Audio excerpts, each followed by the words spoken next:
Here's my first video answering some questions. I've got a couple of questions for my first month of my YouTube channel, and I thought I'd respond a little bit. So the first one I have is actually from my very first video, which was how I discovered a city in Belize in 1995. And Red Rabbit 505 asks, he says, my discovery was made in 1995. And he asks, how many, now that LiDAR has become a tool in our kit, how many more Mayan or other settlements have been found since that technology was implemented? And this is an interesting question because actually, in my experience and knowledge, we have yet to actually find a Mayan city with only LiDAR. We've done great work with LiDAR.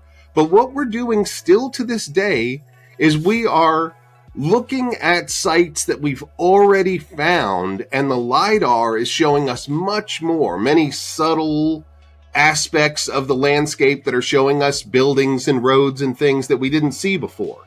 But to this date, at least to my knowledge, please let me know if you know of one, no cities have been found in Central America purely by LiDAR.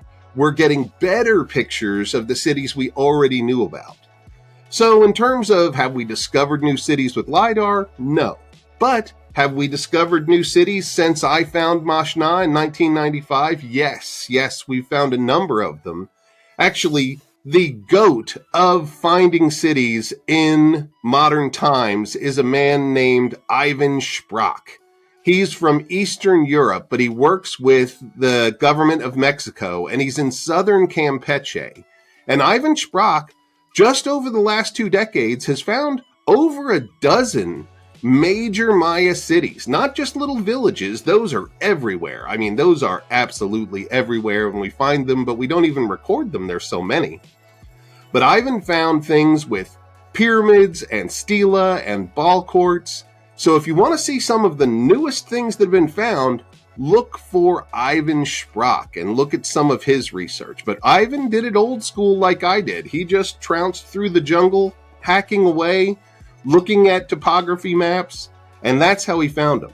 Someday, LiDAR is going to allow us to find new cities. But at the moment, much to the surprise of a lot based on the hype around LiDAR, actually, we found none with LiDAR so far. Moving on to the Ballgame video I did. Shamu Dog Smith 1751 says that I've read at the end of the game there were sacrifices, but no one knows whether it was the winners or the losers. Some said the winners because it was an honor. Is this true? And do we have evidence for it? This is another funny one. Actually, we do have some evidence that in ritual contexts, when a king would take a prisoner and do kind of a faux ball game against them, that prisoner might have been sacrificed at the end of the game. There's some evidence from hieroglyphs at various classic sites that may have happened. But the idea that the winners were sacrificed is absolutely a fabrication. In fact, it was started at the site of Chichen Itza by a guide that was there way back in the 70s. He's now an old man, and just a few years ago, he announced that he was actually the one that started that lie. That he told some tourists back in the 70s, they asked, did the losers get sacrificed? He said, oh no, the winners did.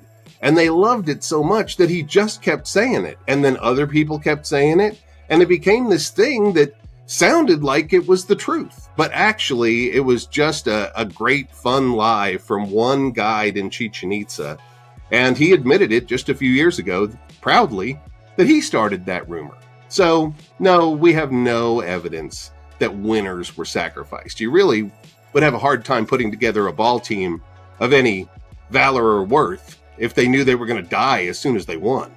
Another ball game question. From Rain on the Mesa. I like this question. I do a lot of work in the American Southwest and wanted to know your thoughts on the ball court at Wupatki.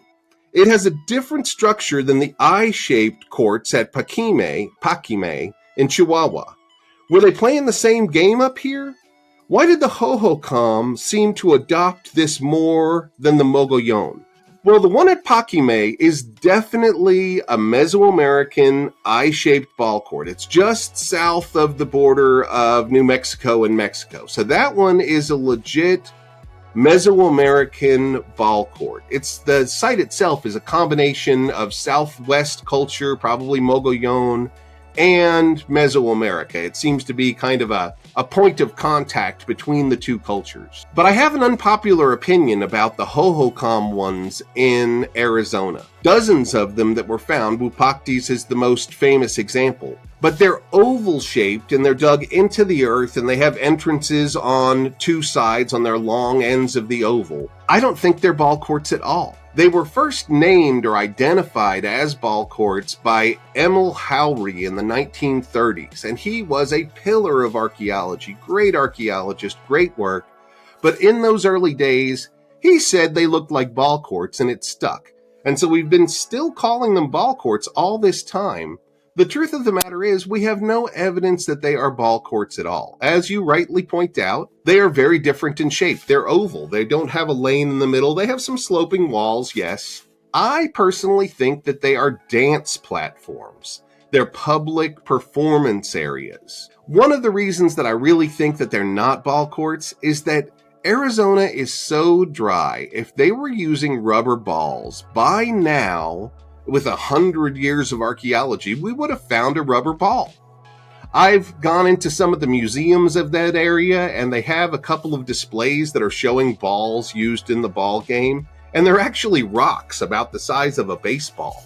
They're not rubber, they're rocks. Who in the world plays a ball game with rocks? Were they just hitting each other with rocks? There's no evidence of balls there. There's no evidence from the art showing us people playing the ball game like is all over Mesoamerica. So, unpopular opinion, but my answer is that they are different because the one in Pakime is a ball court, and the one in Wupatki and all the other ones in Arizona, those aren't ball courts. They're some sort of performance platform. Well, my most popular video so far is about the Vikings in America.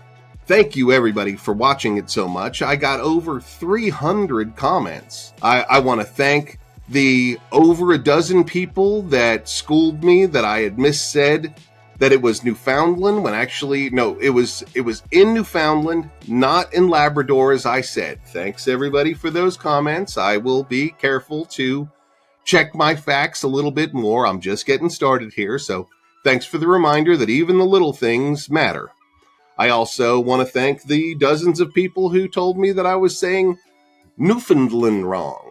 I said Newfoundland. Apparently, you're supposed to say Newfoundland. So thanks for that correction as well. I'm open to corrections. I'm learning all the time. We're learning together. Now, it's funny. I got over 300 comments on that video, but there are really no questions. There are a lot of people telling me their opinions of it, so I went through and I found exactly 2 questions, so I guess I'll answer those. The first one is from David Wood 2205. He says, Viking artifacts have been discovered in the US. Did the Vikings just throw the artifacts really hard in our direction? Well, David, no, they didn't throw them any more than the Egyptians and the Greeks threw their artifacts into the British Museum.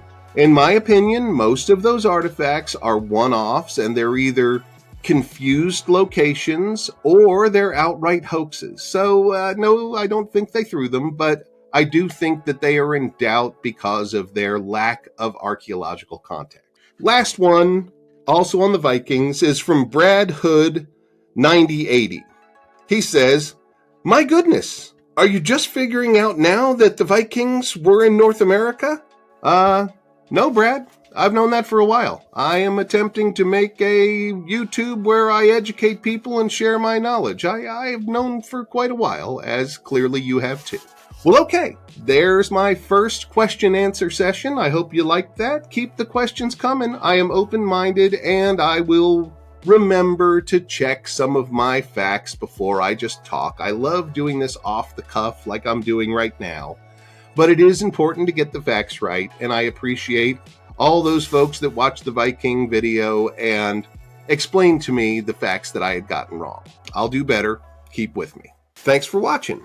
If you liked that video, here's another you might like. Please remember to hit subscribe so that my next videos can try to find you instead of you trying to find them. And if you'd like to support my work, please find me at my podcast, Archaeoed. I have a Patreon link to that, and you could support my work through that. In any event, thanks for watching.